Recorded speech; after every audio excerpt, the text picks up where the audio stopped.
And good morning, all. Welcome to the Common Good Podcast. April 25th. We're referring to this as the In and Out episode. Biden is in, Tucker is out. Rob's in for the entire extra period today. I don't know, we're going to get outside today because it's lovely. I don't know, I was trying to come up with In and Out. Doug Badger from Minneapolis. Hey, Rob Ryerson outside of Fayetteville, Arkansas, in a secret bunker. Good morning. Good morning. Hi, Dan. How are things over in West Michigan? Greetings. It's great. Everything's great. Everything looks bright and sunny? No, it's cloudy, rainy. It's, April showers, bring May flowers time. Yeah, well, we're good. Yeah. Hey, big news this week, gentlemen. Big news. Big news. Well, I mean, I know we're gonna talk today with this theme of in and out. Did I tell you last week about the cat that is attempting to join our family? Yeah, where's the cat? Is the cat in or out? The cat is still in and trying to get in, and we're trying to hold it out. It has been named. It's been named now. The cat has a name. The cat's name is Nudge. Nudge. Yes. How do you spell that? With a U or two O's? With a U. Oh. Nudge Nudge was a word that we picked up when we lived in Staten Island, and I don't think it's super common elsewhere. So it's not nudge. A nudge. A nudge is someone who is just, constantly nudging you because they want something. Okay. Nudge. And so an appropriate name for this cat. Yes, yeah. Who, got into the house yesterday. How does a cat just get in the house? Vanessa works windows, doors. Yeah, Vanessa burrowing? Works in the garage, okay, in her studio, which is the garage, and was working yesterday with the door open because it was a beautiful day, and our garage has a cat door into the house because we keep our kitty litter in the garage. Right in the middle of Vanessa's studio, by the way, which is just great because it's not in my office. It's, in the middle of her work. And came in the house. And Vanessa chased it in and took it back out. So in and out. I don't know. Anybody out there? A tale of warning. A friend of mine had a cat situation similar. Left his patio door open. Stray cat wandered in. He decided, I guess I have a cat friend, let it stay the night. And then in the morning, his kids were coming over, and he's like, I got to get rid of this cat so the kids don't get attached to the cat.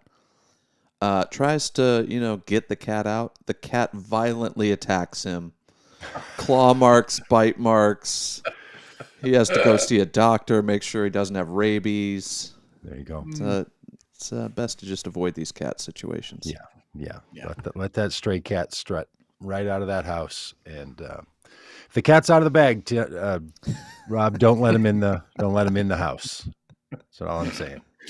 Well, boy, hey, big news yesterday when the news that Don Lemon was fired from CNN, which who knows what's going on there, other than the fact that if you've ever watched Don Lemon, it seems like a tremendously nice man, and a really, in my view, just a terrible news anchor and person. I just find him to be, not offensive or anything like that. I mean, I know other people really despise him for his politics. They think he's too anti-Trump, but you can't be in my book. But I just find him to be just bad at his job. So finally, they moved him to the morning slot in the big rearrange, and then just dumped him, and apparently told his agent that he no longer works for CNN. Yes. And then his agent called him, and then he tweeted it. Like, that is really, really something. Shocking. Like, just shock. Like, not shocking that he was let go by CNN. I rarely ever watch CNN. I rarely ever watch any cable news. I have no opinion about Don Lemon at all, other than, hearing kind of rumors that he has been accused of a variety of things by female staffers and whatnot, and just so I kind of put him in that category of like, here's guys that I'm glad I don't really know all that much about. But the news that he's a kind of a big deal in cable news. Oh yeah, Was yeah, for sure. did not was not given the respect of a phone call, of a, hey Don, we've decided to go in another direction. Your time Just here is done. telling Yeah, his agent, who then tells him. right. Crazy. Right. It's like dying of an aneurysm when God does that to people. Just no warning, not even a phone call, just pop and that's it. Like it's just no way to treat a person. Really. Aneurysms, the rude way to die. And being fired like this. But in all honesty, both for him and for Tucker Carlson, who are okay, public figures, yes, TV personalities for sure. That's what their role is. You don't really fire any employee like this, do you? Like your standard employee who's going to be let go, you don't normally just like communicate sideways to them.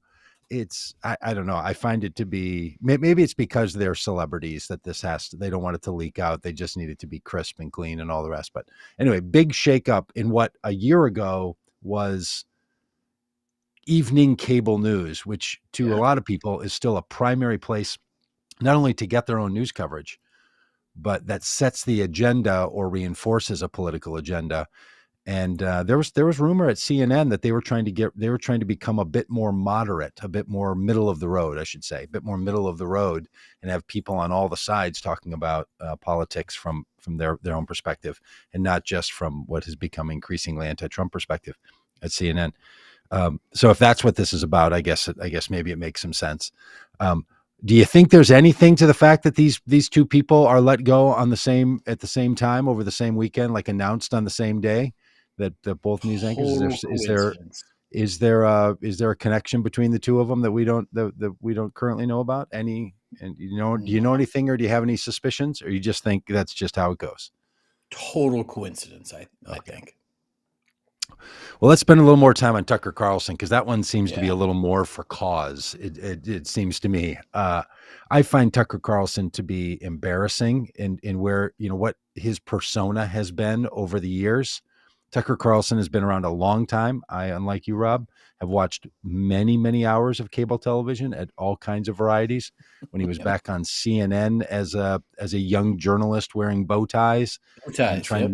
trying to make a brand for himself. I appreciate a person that picks a fashion item and wears it consistently. Yeah. I And when I was in sales, I had to wear a suit and tie every day, and I decided to wear bow ties totally as a personal brand, so people would remember me as the bow tie guy. So I And then Tucker stole that from you, like yeah, he stole all of our grandparents.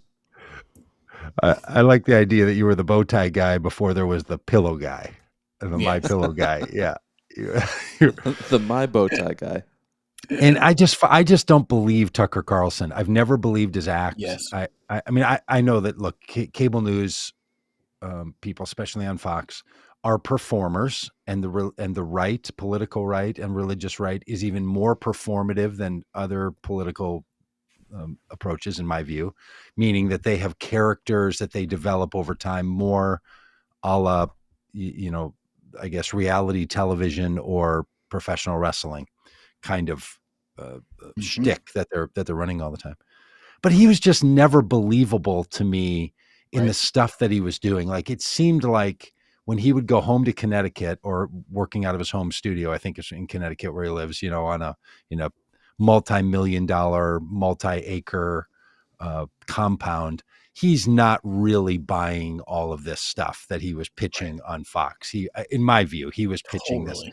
the January 6th denialism, the pro Putin nonsense. I mean, all that stuff. He was fulfilling a role in the system. So to me, I'm like, good. I'm glad that they've gotten rid of a guy who's just playing up that role. And then he did it in such a way that he I think just really inflamed a lot of people's hatred for other Americans. He was in the world that's not us and you in America, us and them, or us versus them. This this taxonomy of thinking about how we can live, that we can have a world where it's a group of people and other groups of people that share the country, or groups of people who compete with other groups of people for power. We can get along there, but we can't have a country built around us or them. It seems like Tucker Carlson's brand was increasingly over the last number of years becoming the us or them person, communicating a narrative that liberals and the left were trying to remove you, and his view on replacement theory and all the stuff that was Tucker Carlson. I'm personally glad to see it go. I'm not sure they won't refill it with another person that's much the same. Yeah. It seems that was a winning formula for him at Fox. Yeah. I mean, with Tucker Carlson, what you've got is a couple of things. One, Doug, I completely and utterly agree with you that he is a charlatan and a fraud.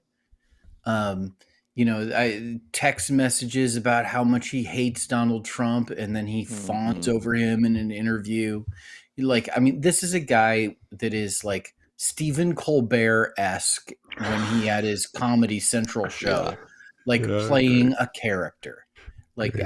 So now the problem with the character that he plays is that Tucker Carlson is someone who makes the worst extreme ideas, philosophies, beliefs palatable to a wider audience. Like when you begin to think about like replacement theory, where white people are being replaced by immigrants, brown and black people who are going to take their jobs and take their land, and all of like some of the worst, the worst impulses, the worst, most extreme things that frankly most Americans, I think it used to be this way. Like most Americans would have this like sense of like, no, that's not okay. Like that's the stuff we fought against in World War II. That's not okay. And so it was reserved to remain in the extremes, and frankly, like didn't show its face in the light of day all that often. Fox News comes along, and Tucker Carlson over the last several years, I think, has been really the face of this as someone who has made those beliefs palatable.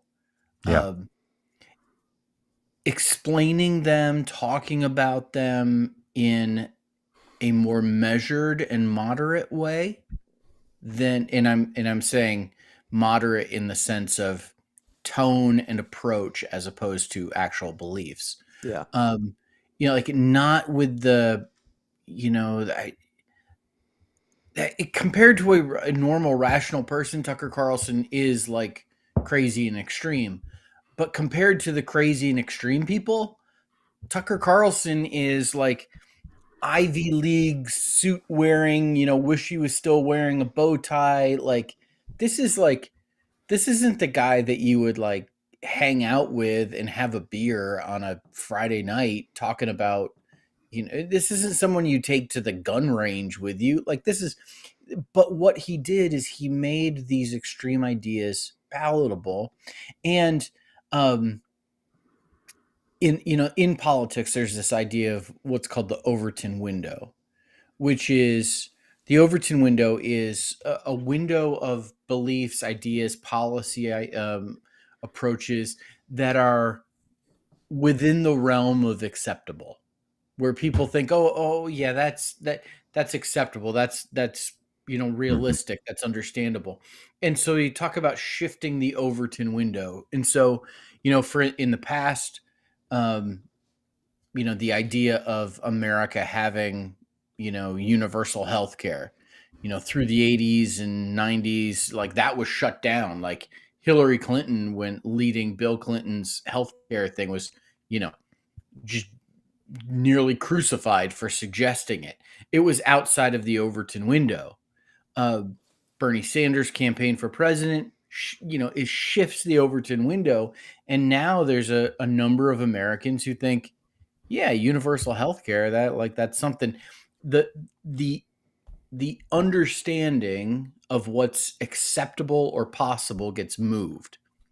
What Tucker Carlson did is he moved the Overton window towards extremism, and Yeah. particularly racism, the white replacement theory, the isolationism. He made that acceptable to far too many Americans. And frankly, I think Tucker Carlson is like a gateway drug to extremism. Yeah, I think that's the way to say it. Look, I've been thinking a lot about this. I have some thoughts that are not fully together yet, but let me try them out. Some organizations, some parts of our industries, and I actually think religion should be talked about in these terms, but so can news outlets. Sometimes what a religion or a news outlet is trying to do is to create a way of thinking. Another function that they play is that they allow for a way of thinking, right? And we want most of our news stations to allow for certain ways of thinking, right? We don't want them, yeah, we don't want them generally finding the most bizarre ways of thinking and promoting it, right? You sort of think that other newsmakers are going to be generating ideas and the news outlets are going to report on those.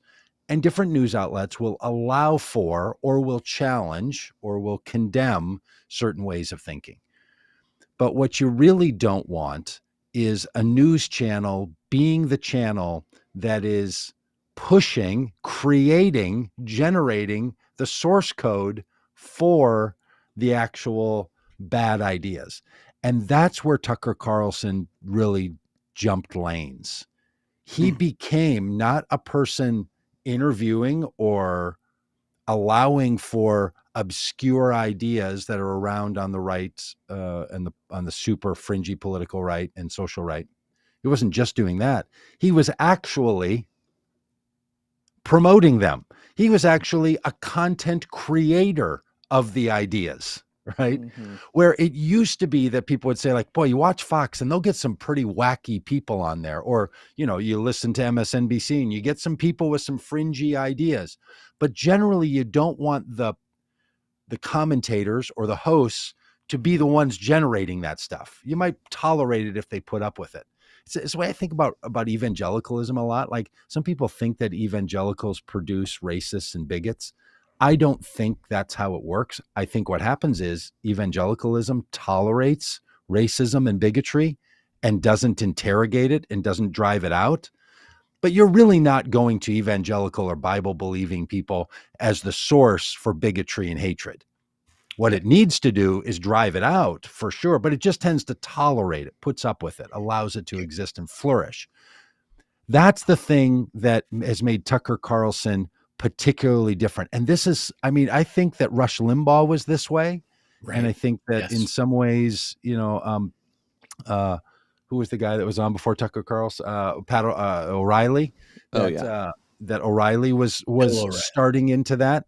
And then Tucker Carlson, in my view, just took it to a whole other level, right? Where it's not, here's the people he had on to talk about these ideas. Yeah. He was source material himself. And that's a brand I think that he chose, that he wanted to own these ideas, which is why people will write things in the chat like they are that, Fox News should be accused of elder abuse, or Tucker Carlson took my 96-year-old grandmother from me. These comments that I see people writing there that's how people feel about it, because he's not just pointing to ideas. He is saying, I believe these are legitimate ideas that you too should hold. So he was recruiting people into holding these ideas. And some are harmful, and like replacement theory and all that. And some are just stupid.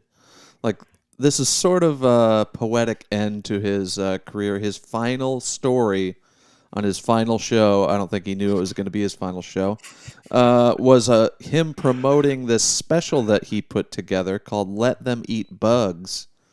And it's this conspiracy theory that he's been peddling that the global elites want us peasants to replace our meals with bugs. And Really? I don't know why this is even a thing. Why he would spend so much time. I mean, this is one reason to fire the guy. Like, he created a whole documentary about bug eating conspiracies. Yeah, that's right. Maybe just on cause. Now, what he probably got fired for was being a major player in a $785 million lawsuit, and Mm. the things that he said about the people who own and run Fox News, and the things that he said about the former like Well, he was sort of outed for all kinds of I'm not yeah. really in with these people, and so Well, or no, maybe it was I part of an overall plan from Fox News to try to limit no, liability in the future. I don't know. What do you no. think? Listen, Fox News, CNN, MSNBC, all of them, Newsmax, OAN, all of them The Common Good Network. are businesses. They're businesses. Yeah. They're not. Um, they are not house organs of the Republican Party. They are businesses.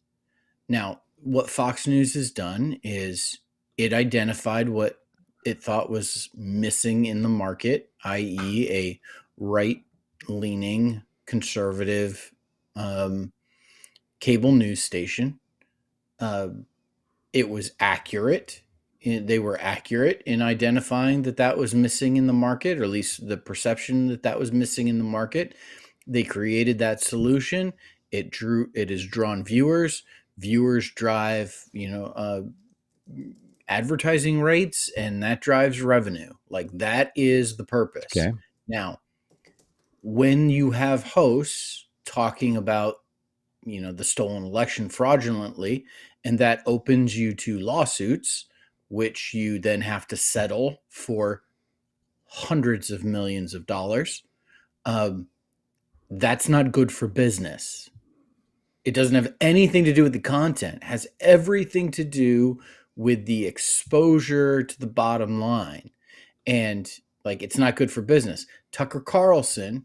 Now, I don't think Tucker Carlson was let go because of, he, texted some mean things about Donald Trump, or he, allowed people to speak untrue things on his show about Dominion voting systems.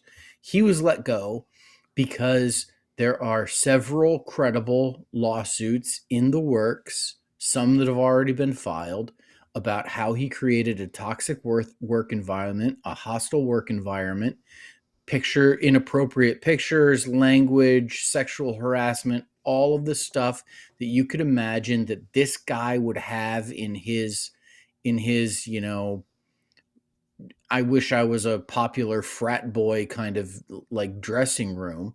Like, that, all of that stuff existed.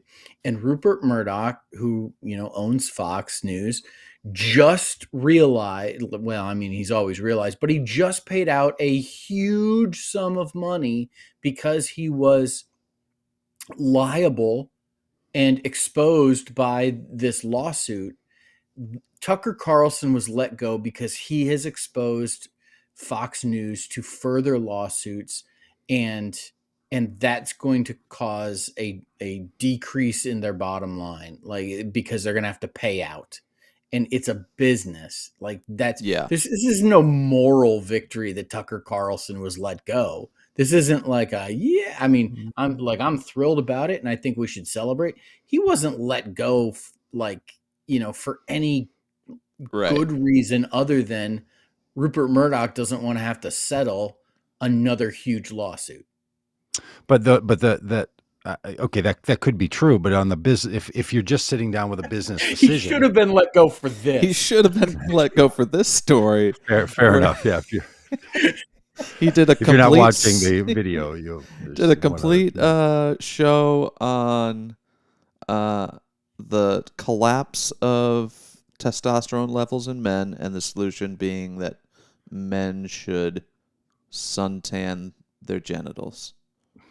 It truly did that. He really This did. is a Like real recently. thing that a professional quote unquote journalists did in America. That an entire team did. And look, if it, I hear you, Rob, but there had to be a culminating event, and maybe it is that Fox just said, "You cost us a lot of money, and we're cutting our profits as well because we know getting rid of you is going to cost us money." That's the problem I have with the sheer business solution understanding of this, because he was the number one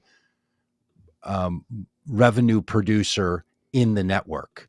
So when that kind of thing happens, now maybe there's, I know his producer is going to be on some other shows today, and she's coming out and has some revealing things about how things were going there. So maybe it was going to become some further lawsuits that they don't have anything to do with Dominion or all the rest of it. But when it's, it's the same thing when it was Pat O'Reilly. Am I saying that right? What's the guy's name? Pat O'Reilly, basketball coach. Yeah, Bill O'Reilly. Bill O'Reilly. Thank you. By the way, I have been up since 3 a.m. Eastern time because I started my day in Washington, D.C., and now I'm already home in my bunker basement in Minneapolis. So I might be a little slow on the upswing. Something more is going on is all I'm getting at, because Tucker Carlson was the cash cow, and they stuck with the guy through all of this. There's a headline on the Drudge Report right now. Paper exit related to new discrimination suit. Like, this is about lawsuits that are being filed against Tucker Carlson. Okay, yeah. So that makes that does. And make Rupert Murdoch is like, I just had to pay Dominion a whole lot of money, nearly $1 billion. I can't do this again. Yeah, well, he's going to, because the problem is, I mean, the damage was done, right? Like, it's like you just finished the meal, and then you're like, hey, we can't pay that bill. I'm not paying that. Here's the question. No, you ate, and you're paying the bill. Here's the question. Tucker's out. Is Tucker going to be in? Well, boy, wouldn't this be something? What if Tucker Carlson comes out and says, I too, like Joe, announce my candidacy for the presidency of the United States of America. Therefore, you can't sue me. You can't get me on anything. I know how this works. I can't be bothered with this because I am a presidential candidate. I don't think Tucker Carlson has any interest in running for president, but it just isn't. It's not profitable. I mean, even the indicted criminal defendant, failed businessman who couldn't manage to run a casino and make money, realized that in the end, it's just not a winning proposition for guys like Tucker Carlson. Like, he has no ability to put a team. He doesn't have enough money to fund himself. He doesn't have an apparatus to fund him. I cannot imagine. Maybe he could jump on somebody's, vice presidential ticket, though. Maybe Nikki Haley picks Tucker Carlson or something like that, announces early and says, because then it'd be a little Nick and Tuck, and that would be just a great. I just made that up right now, by the way. Little Nick and Tuck for office thing. So I could see that, but I can't imagine him taking the lead on it. But if it's true that he was just fired for bad behavior, and he can stay the culture warrior that he is, holy momoly, he could be valuable to a lot of people, because that audience might stay with him, and who knows, he might pop up a Tuesday, Wednesday, Thursday live stream. It actually could. Well, and he's probably going to find a way to play the victim in this, be the martyr in this. That Fox News, was unfair to him for speaking the truth to power. He's going to spin this and make money off it. Yeah, I was, I have a sort of bellwether friend that I talk about a lot of this stuff with, and I said to him, so, what do you think's going on with Tucker Carlson? He said, well, they just collapsed and gave in to the pressure from the left, who's trying to silence everybody. Right. That's it.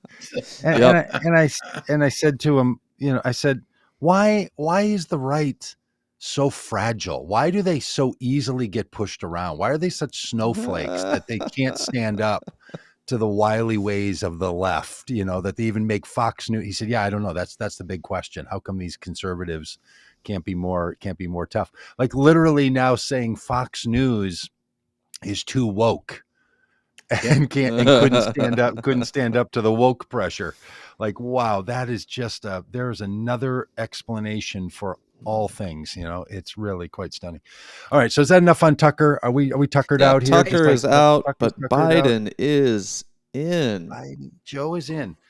No, okay, so It was announced this morning, by the way. If you're just getting this news now, this is official. It's as official as releasing a video makes something official, because what they did as a campaign was, I think at 6 a.m. Eastern time, they launched a video announcing his 6 candidacy. a.m. Eastern time. The No only people that are up at that time are news reporters. Yes, that's why they did it. They wanted to be the top of the news cycle, and that's what it is. Our And so dads getting their kids to school.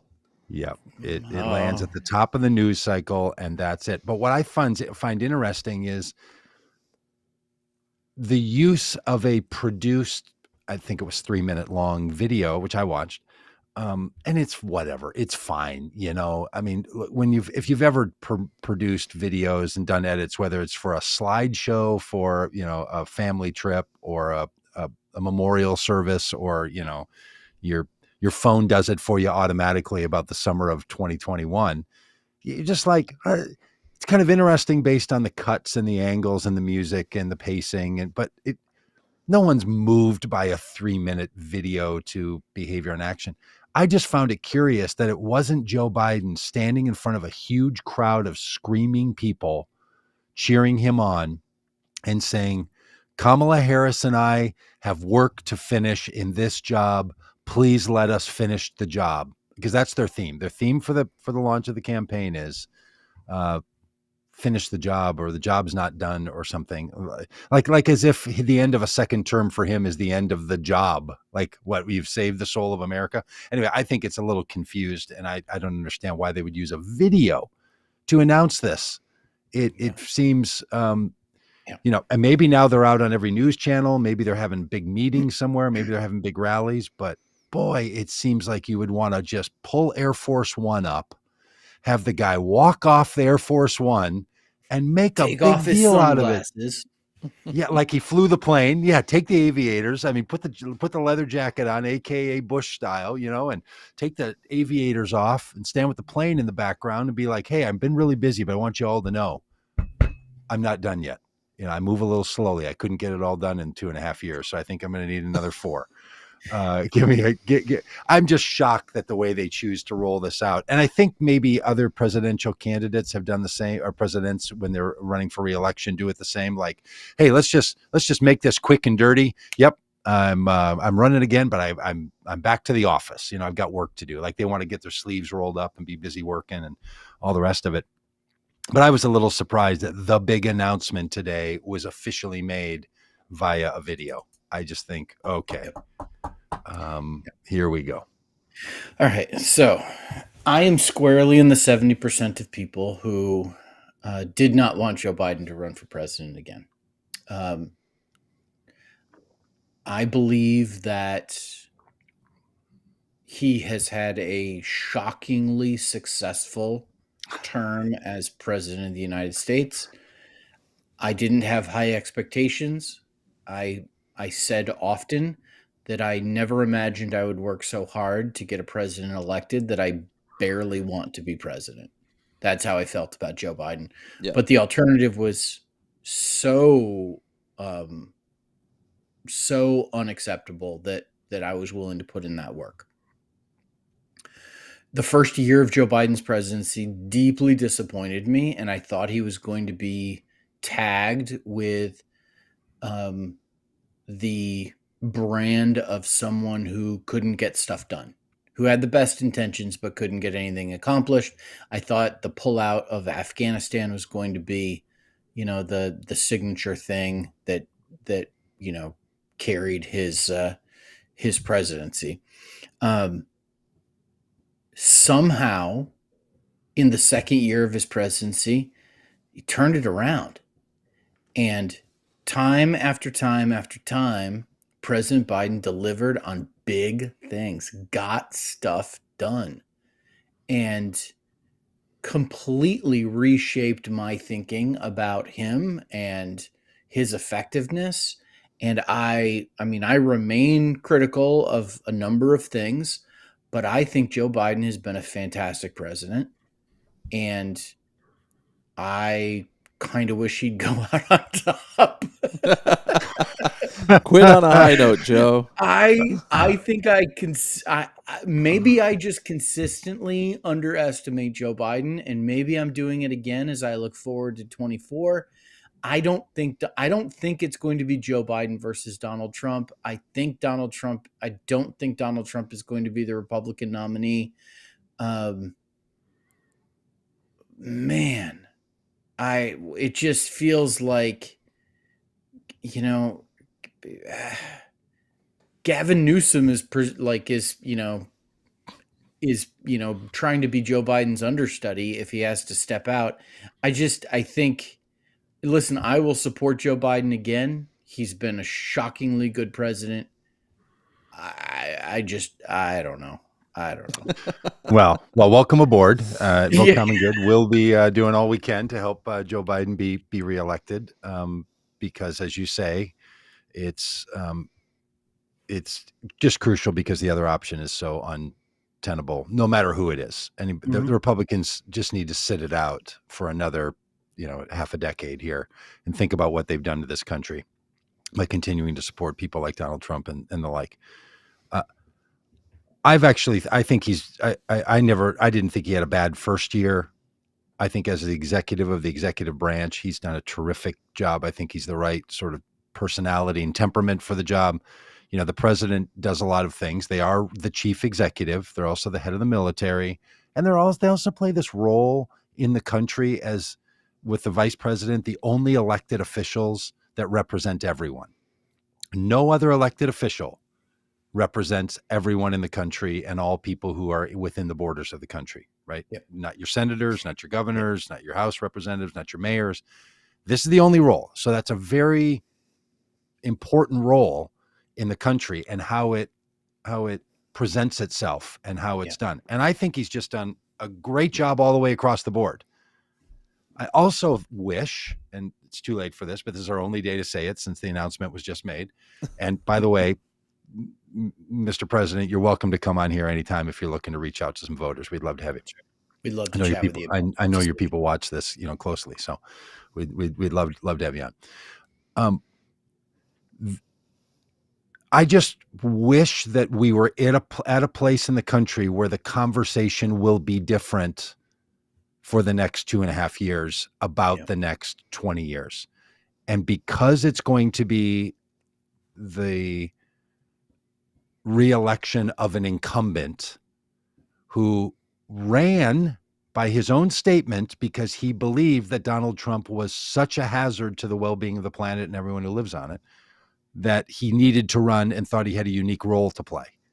So we're still in the story that was that response, right? He didn't want to run at first in 2020, and then made a decision by his own statements, his own campaigns. He's been very clear about this.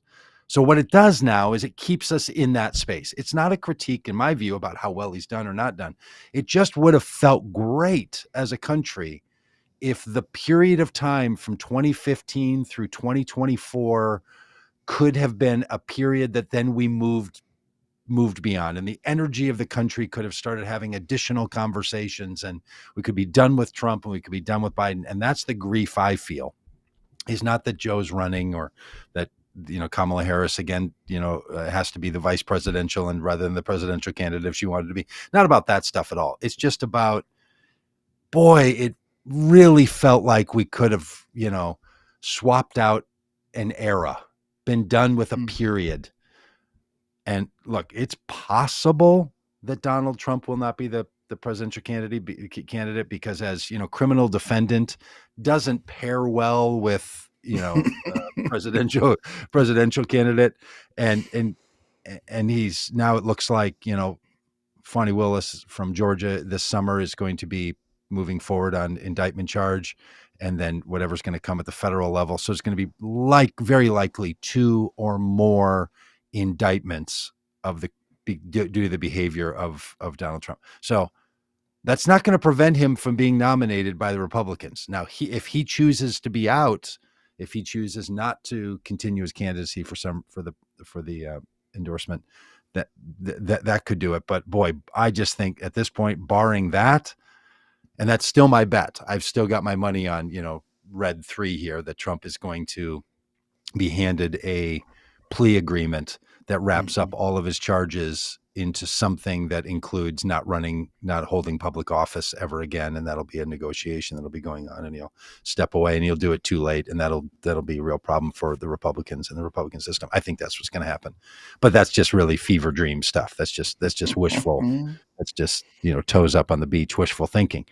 But nonetheless, here we are. We got Joe Biden. Joe Biden's running again, which means, for the most part, other people seeking the Democratic nomination, set aside an occasional Williamson and Kennedy, other people are not going to be running. And what that will do on the upside, and I had a good conversation with my friend Bishop in Washington, D.C. last night, and she made a good point. She said, I think that maybe it'll be a chance for the Democratic Party to rally together and to sort of set aside some of the other issues that go around when people are thinking about running for president, and let the party sort of unite around Biden and get moving and all the rest of that.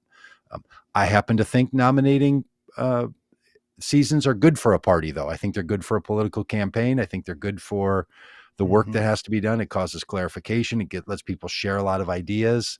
It's just a good thing. I mean, I think people being challenged for the seat that they're in is very good and positive and smart. And I wish it could happen more often, not less often, but that's not the case either. So here we go. It's going to be Biden Harris versus someone. So if you had a Biden Harris t-shirt, hat, sticker, they're back in vogue. They're back in, if you wear one around now, you're not just looking like it's, the summer of 2020, you're looking like it's the summer of 2023. So, pull out the tank tops, pull out the t-shirts and the yard signs. You are living in the future, and none of this has happened yet. And none of this has happened. Yeah, good one. Hey, here's the other thing that comes with incumbency and reelection. There's no question if you're going to be the candidate or not, right? Like it's settled. So you do. Yeah. On the other side of my little, like, it's good to work for it in the preseason. The upside is it's just all work is going in the same direction. So at least there will be that. A few weeks ago, on this podcast, Doug, when you were away somewhere, Dan and I talked about, and we looked back through historical records that, in the modern era, a incumbent president running for their second term, if they get a primary challenge, what has happened every time is they win the primary challenge and they lose their reelection bid. Happened to Donald Trump with Bill Weld, who frankly, what's funny about that is that Bill Weld was the weakest of all of the primary challenges, and the pattern stayed true. Happened with Jimmy Carter, who was primaried by Ted Kennedy. Happened to Gerald Ford, who was primaried by Ronald Reagan. It happened to George W. Bush, or George H.W. Bush, who was primaried by Pat Buchanan. This is what happens. If you are president running for re-election and you get a primary challenge, especially if it's a legitimate challenge. Yeah, right. And so the question becomes, is Marianne Williamson, is Robert F. Kennedy Jr., both of whom have announced that they're primarying Joe Biden, are they fringe, or are they legitimate challengers? That, like, some people would say Bill Weld was never a legitimate challenger to Donald Trump, even though, Bill Weld did end up winning a delegate or two and, carried 10% or so. Does Robert F. Kennedy Jr., like, do they rise to the level of legitimate challengers? And if they do, will Joe Biden be able to buck history yet again, which he's been able to do? And so it's my view that on the level of candidates that are Marianne Williamson and Robert Kennedy on this, they're they're more like the other fringe candidates that are always trying to primary. I just don't think they don't have the party ear the way that the other people you mentioned did. Bill Weld might be a little different, but there were all kinds of people who were saying that they were not supporting Trump, inside the Republican Party. He lost support, which normally happens with a primary. So yeah, I think he's safe on that front from those two. If in the next few weeks, somebody with some prominence in the party, because look, Marianne, who I like very much, and we've had in our work and have done things with her and so on, and she is not an insider to the Democratic system. She was on but she was on a debate stage at a few debates in 2019, 2020. She was a bit around, but she didn't, she left that system or that process saying the system is not for me. I'm out. She didn't want to be seen as a Democrat. So, as long as it's not Elizabeth Warren or Bernie Sanders or, Pete Buttigieg or somebody with some inside the party political sway, I think Biden's going to be fine. It'll be interesting to see what the attitude about the election is by the time we get to 2024. Because we had historic numbers and turnout, partly because Donald Trump was such a disaster and COVID made it possible for so many more people to vote because of not in-person voting demands. It'll be curious to see how much of that holds over. Whatever it was, 160 million people voted or some crazy number, just bonkers. Is it going to be upwards of that, or is it going to be closer down to the 140, 130 million people? That'll be so. Now I'm not talking about just voter turnout for Democrats. I'm talking about just overall interest in the election. Like it was the election of 2020 is probably going to go down as the most culturally well-known and understood presidential election this country has ever had. There were more people who knew more about the candidates than any other time. I don't think it'll ever be matched again. I mean, all the conditions, just the lockdowns going on at the same time where people were literally not as busy, just truly not like doing all the things you normally had to do. It's going to be something. Can Biden in this age, can the Biden team capture up an imagination that says to people, this is great news. This is wonderful. Yeah, we want you to be president. Will people care about who's president? Now, I think incumbency comes with 4%, 5%, like built-in boost. It's like home field advantage. Totally. Like people are just like I don't know, just go with the guy. Yeah. The home team gets 3 points in the point spread. That's home field advantage. But does a candidate like Biden need a candidate like Trump to turn people out, to get people riled up? Like if he's running against Nikki Haley or a DeSantis, does it actually hurt Biden in that people aren't as excited or as worried about the alternative?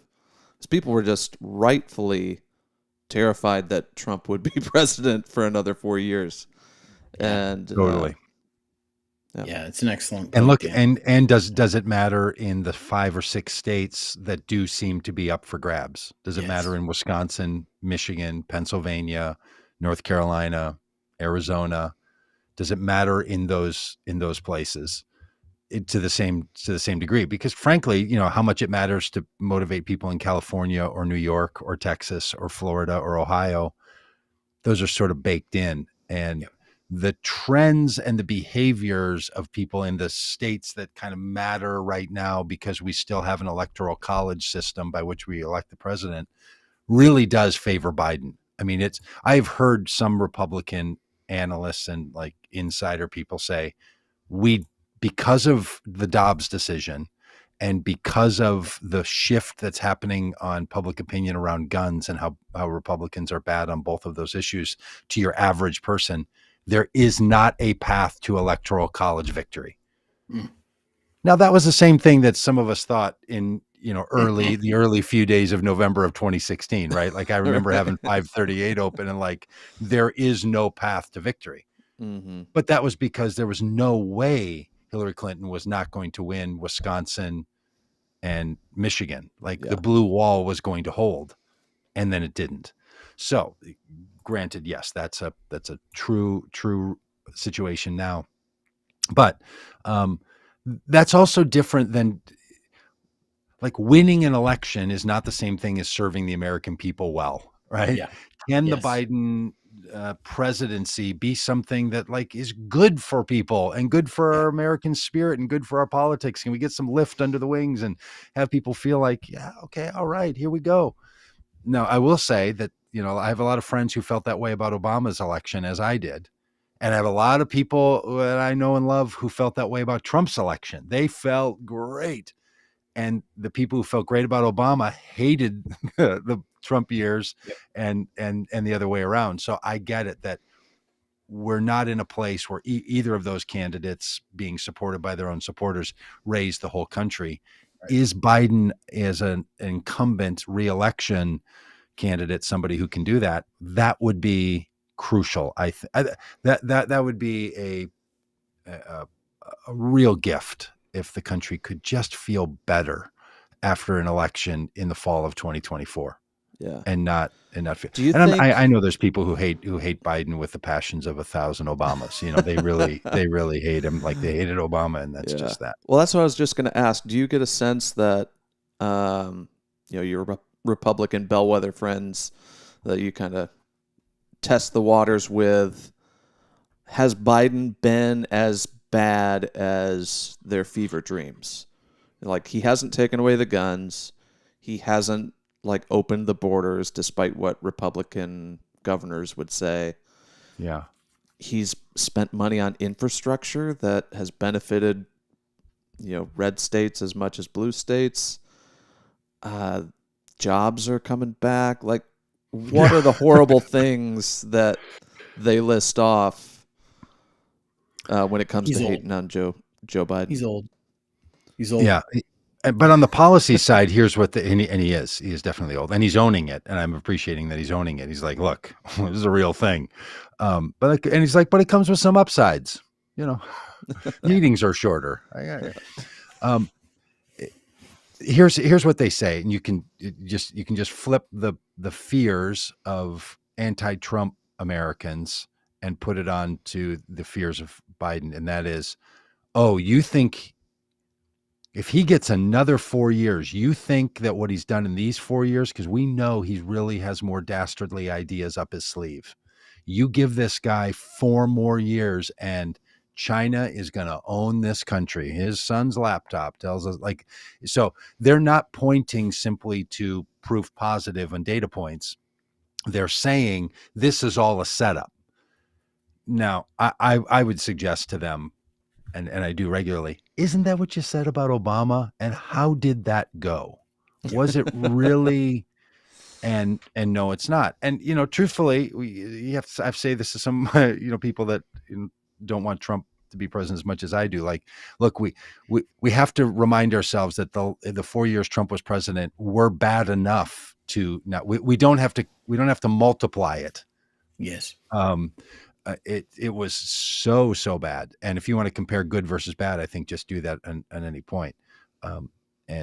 And I think it's something that this election will actually get to do, because what this election will do, and we've never had this in American history, as far as I know, Rob, maybe, maybe there was a point where it happened, where a president, the previous president, runs against the current president who's running for re-election. So you have a 4-year term and a 4-year term to compare against each other. That's the upside to what's happening in this election. Yeah, this time, I'm trying right? to. Grover Cleveland might be the one. I'm trying to think who beat him and who. Yeah, the one time where a president lost re-election and then ran the next time against the person that, I mean, okay. Yeah. So even if there's one, this is unusual, and this is something worth noting. We're going to have, because now you're not going to have Biden saying, well, when I was vice president with Obama, let's compare those years. Mm-hmm. It's like, no, let's compare So Biden then actually gets to say, I have 12 years to compare, 12 years of receipts against your 4 years of receipts, and let's see how it went. And I'm sure they'll do something like that. And look, here's the thing that Biden's got going for him. He's got that Ronald Reagan test. Are you better off now than you were 4 years ago? Yeah. And that, when people are like, yeah, remember the pandemic, blame Trump or not, I think you should, for the way the America handled the pandemic. But that's what you're staring down, right? Is that, and the feeling that was in the country in those years, and like, hey, do you all want to go back to that, or do you want to stick with what we've got? Well, but I think the thing that could really hurt Biden is inflation. If he doesn't do something that appears like he's doing something to fix it, I think that's going to be the kitchen table issue that really comes back to haunt him. Yep. Because it's great that jobs numbers are up and the economy is coming back, but if you can't afford to buy the same amount of groceries that you used to be able to, that makes it a tough sell. Yeah. And the thing that's going to keep Biden or keep Trump from winning against Biden is that when Trump ran against Clinton, he was given so much free access in the media because he was more interesting, and the media jumped on him, and everyone, it's documented and well known. And then he was the incumbent president, where you get a lot of coverage, you get a lot of deference. There's a lot of news outlets that are unwilling to give Trump their megaphone any longer, especially as he just goes on the grievance tours and the nonsense and the lies about the election, and he's a criminal defendant, and he's going to talk about things that are so he's not going to have as much media support, and Biden will have the bully pulpit and the power of the presidency if he can use it. I don't think Obama used it well in his reelection. I don't think he knew how to use. I don't think he should do what Trump did, which was literally run the convention out of the White House, which is a violation of federal law. Like, he literally did that. Yeah, I remember that. And you can't, so and nothing happened. Go that There's far, zero repercussions. So it's just a violation of what we agree on. It's not a law, like. Yep. In the interest of history repeating itself, we have in 1884, Grover Cleveland was elected president, Democrat, beat Republican James Blaine. In 1888, Benjamin Harrison, Republican, defeated Grover Cleveland. In 1892, Grover Cleveland comes back again and defeats Benjamin Harrison. But in that election, there was also a third-party populist candidate, James Weaver, who got 8.5% of the vote. Oh, good for James. And did Cleveland win by something less than 8.5% of the vote? Yeah, he won by 3%. There you go. So, I mean, all of these elections between Grover Cleveland and Benjamin Harrison were very tight. But that is one case where we had 3 rounds, and the guy who won the first round came back, and right. So it's like Ali Frazier. Hey, and look, that can seem like a long time ago, but I've this came up in the podcast a couple weeks ago with Paul Wallace, the astrophysicist, that like in 1892, when that election happened again, this house I'm sitting in was already here. This house was already built. Like, yeah, it's a long time ago, but it's also, only as old as my house. So, it's like modern history, modern periods of time. So maybe that's something we can take some insight. Hey, can I tell you about the, we're doing this in and out theme. Can I tell you about my in this week when I was over on Capitol Hill and knocking on doors of the Congress people and asking them if they would support a particular bill that's called the Do No Harm Act. Very interesting process. I popped up a short little video about just that's how democracy works. But here's the thing. There is such an apparatus for lobbying. And I say that in the most positive sense of the term, right? Meaning, if you as a citizen want to go and talk to either the candidate or the politician themselves, or more importantly, as we did, to their staff who actually advise the candidate or the politician on the policy that you're advocating for, it's much more important for the staff to be signed off on it before they give it to the senator or to the congressperson. There's an entire system to do it, and it wants you to do it. It's not like, hey, if you know the right people, you can get an inside track, you can make a thing work. There's even an application that a bunch of an app. So I'm that old, I guess it's also like a 2007 joke, but there's literally an app for that of companies that provide these services for organizations to do it or just individuals. And when you're there, if you've ever done it, you're wandering around in the halls of, the Rayburn building and the office buildings of the Congress people and senators.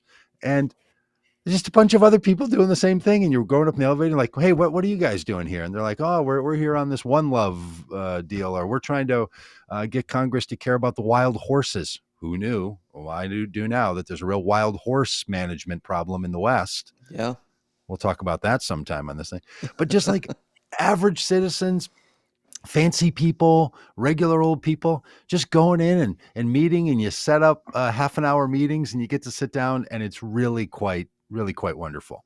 And then you leave like, well, I don't know if that did any good or not. You gotta hope that there's, some outcome. It's not like you leave there with a promise. You're not a salesperson, that just marked a sale and you're checking it off of your checklist and saying, accomplished. But I will say that we did get a commitment from Senator Tina Smith, the great senator from the great state of Minnesota, to sign on to this Do No Harm bill, which is related to religious exemptions that are often granted to people by courts to not have to follow the laws because of their religious, their religion lets them be lawless. Trying to put an end to that. And she wasn't signed on, and we had a meeting, and she signed on.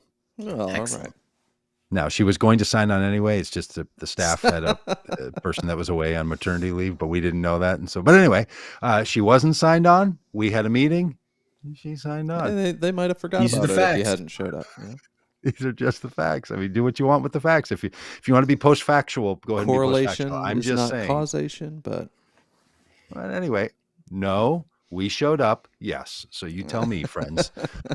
So if you want to send your donation, GoComeGood.com, we'd love for you to do so. Coming full circle with Fox News stuff.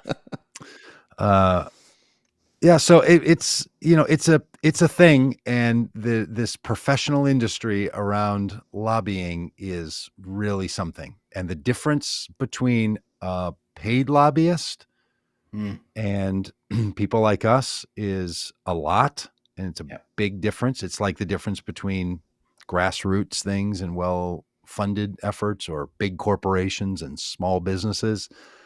Does make a difference. But, from Moms Demand Action, which was on the Hill, was a lobbying group, to ad hoc group like ours that was 80 people put together to chase down one bill, to, people that just work for the industries, of whatever the industry is.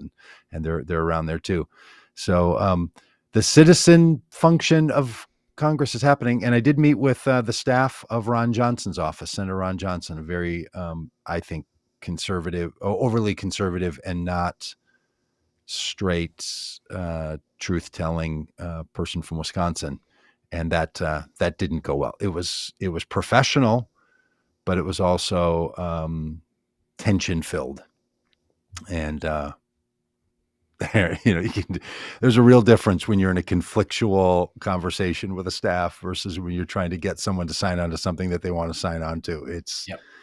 It is something, but we're going to keep up, and we're not going to let, just because someone's a Republican and has had a lot of bad ideas that have gotten them to their elected office doesn't mean we're going to leave them there. We're going to continue to invite them to do the good thing and make the right choice and do the right thing. Whether they choose to do it or not is not our responsibility, right? Yep. Putting forth the invitation, how that is. Yeah. So, all right. Anything else we need to talk about today? I saw Alex wanting us to talk something about how people with bad credit scores or high credit ratings pay more for things. Yeah, that's dumb. Credit scores are dumb. Credit scores are they're an abomination.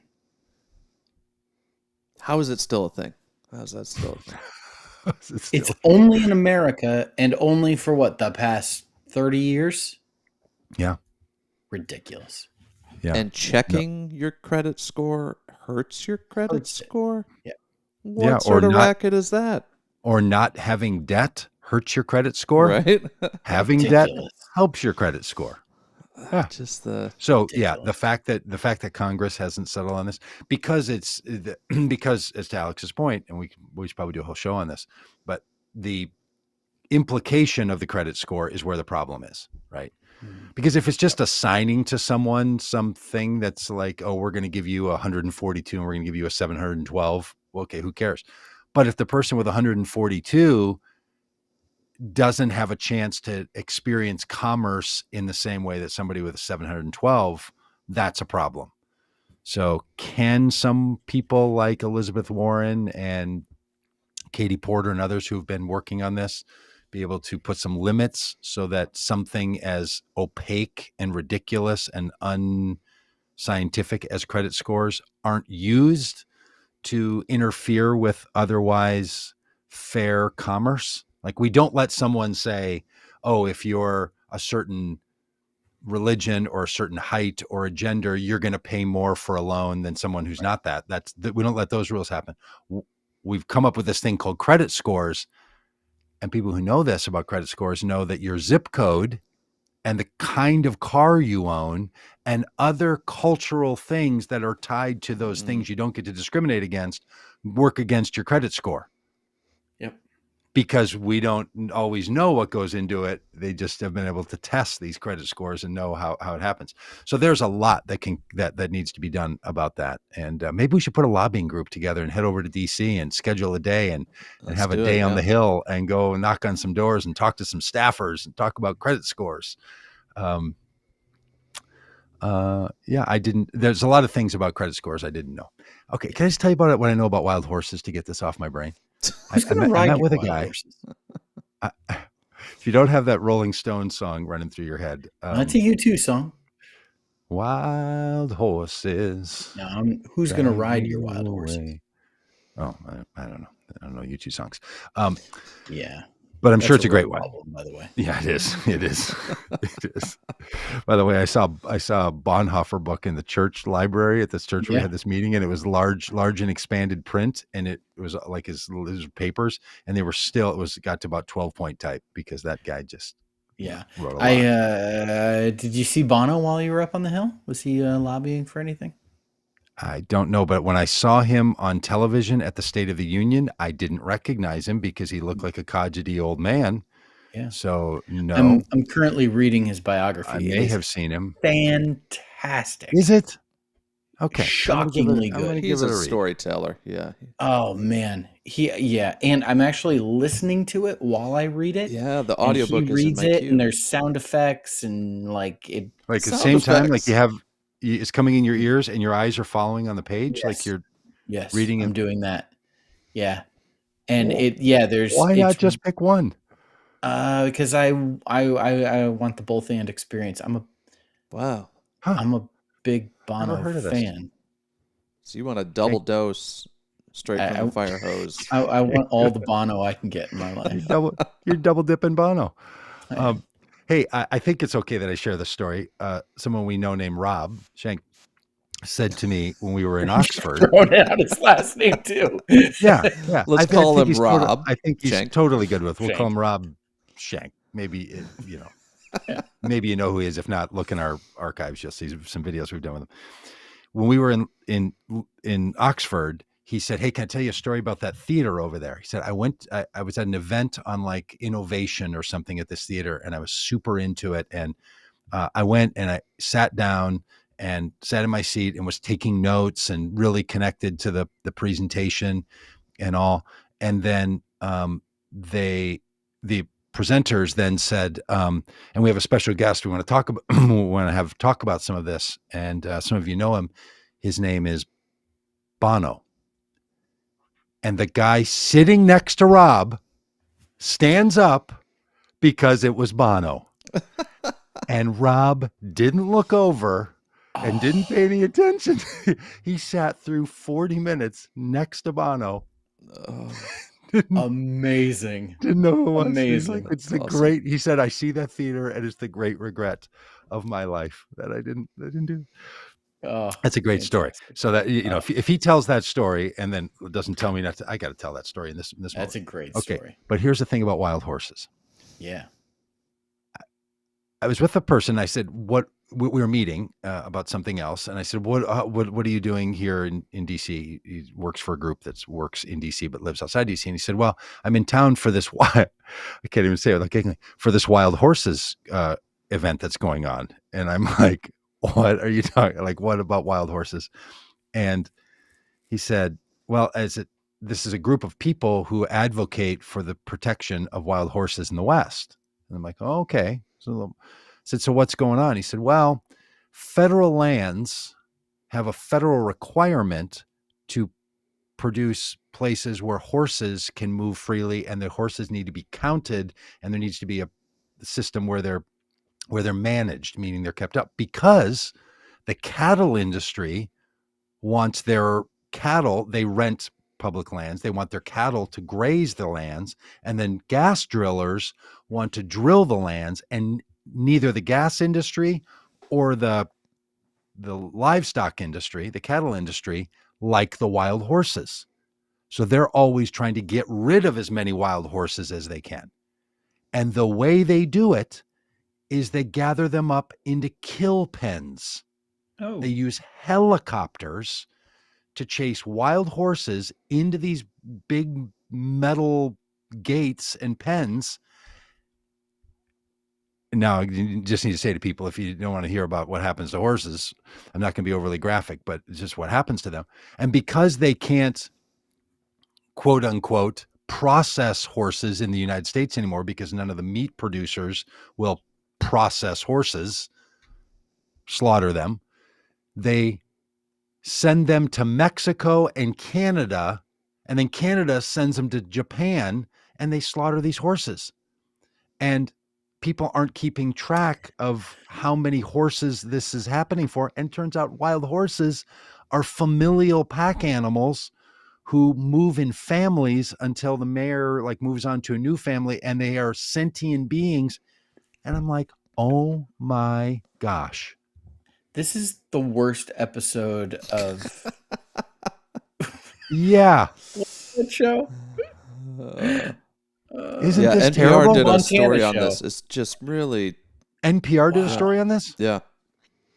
Let's see if we can And get there's that like person on quotas and like, so even the legal way, these ranches can like capture, like acquire a certain number of horses per year, and then like do what they want with them once they officially own them or whatever.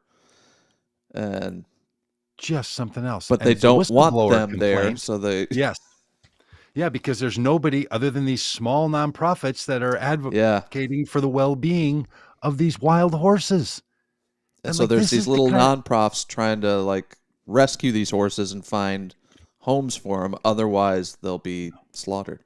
That conference is going on right now at the Yotel Hotel in on Capitol Hill. YOTEL, that hotel. There we go. So I was like, well now good for the on 'em. love, I got to Good care luck to about them. that, because Yep. I mean, There's look, too much I don't stuff to hunt care or about. anything, and I outsource all my meat production. My hands are, I keep my hands clean on that. I don't do it. I don't do anything. But I don't know.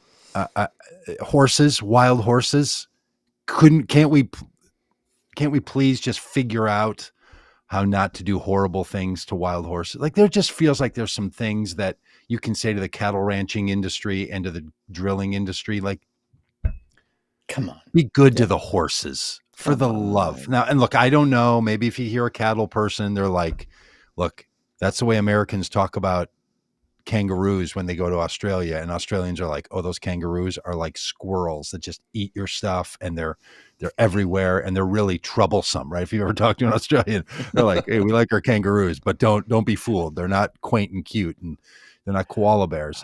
But come on, wild horses are one of the great notions of the world, right? That there's horses living on their own out in the wild. How cool is that? And beautiful. Can I just say that I don't want to switch Don't go to gears too much DC. here as Either way. we Please do, wind actually, up. I'm but- sure. I just glanced at my calendar, and my next meeting is with a guy named Jim and another person named Jordan. And my calendar says meet with Jim Jordan, and I just had a moment of like, whoa, what, what? Ugh. And and then I realized what it was. But yeah, Hey, you know, I literally got a call from. I could open my phone right now to my call list and show you. ooh, it's a fun and game. Yeah, it is a fun game. Recent Suspense is suspense. This is great radio. Yes, this is great radio. Who's the most famous person you've talked to recently? Yeah, it's not on the screen. Clay Clark. Clay Clark. Clay Clark and the events that Michael Flynn runs, the Christian nationalist. Clay Clark's brigade of yes. Were you being vetted to attend? In super nonsense in Miami? Yeah. Clay Clark. You were being called me to attend? Yeah. No, I tried to sign up for tickets because we might go down and do a thing, and you have to literally talk to someone on the phone, and I haven't answered any of their calls since that happened a week ago because I just make them call me 1,000 times. And then it's always kind of the same number. And then this call yesterday or Friday was Clay Clark himself. They're that desperate, apparently. This is the one that Trump is going to be again. You have to take that call. Yeah, you have to. Yeah, we'll go live whenever he calls and just for sure. Yeah. I have to be ready. They'll call some point today because they call multiple times a day. That's trying to sell tickets. So to a small little group of people, that's a very similar thing. And I'm like, hey, if I've got a meeting with Ron Johnson, you're meeting with Jim Jordan, I got Clay Clark on me. We've cracked the code. We are inside the matrix with these wackos. And if you don't know who any of those people are, all y'all, God bless you. And yes. We on the other hand do. All right. Well, tomorrow, Dan, we have a guest, right, on the faith edition of the Common Good podcast. I believe we do. Yeah. So we'll be on tomorrow. We'll be on Thursday, and thanks for the extended period today. How long did we go? Like an hour and 20 minutes? How long was this whole thing? We're pushing an hour 17. Hour 17. About 14 minutes of horse content. So. I had a couple minutes of cat content at the beginning. About 14 minutes of horsing around and a little little cat claw, and apparently a story about what happened to Rob Shank. Well, you don't just get this. You don't tuckered out. Hey, I got to run. Me and Joe, I got to run. All right. Thanks to everybody in the chat. Yeah. Thank you. Alex, Kimberly, Jim, Anna, Dave, Diggs, what's up? Tracy, Fanny, and Jim.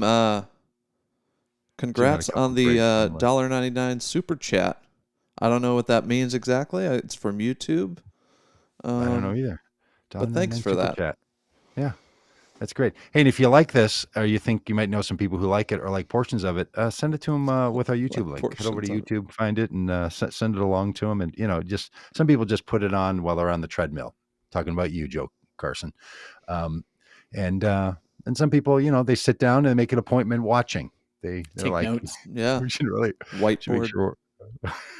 You should watch, or put the transcript on, listen to it, and read it at the same time, like Rob Ryerson in a Bible book. It's great. That's great. All right. Bye.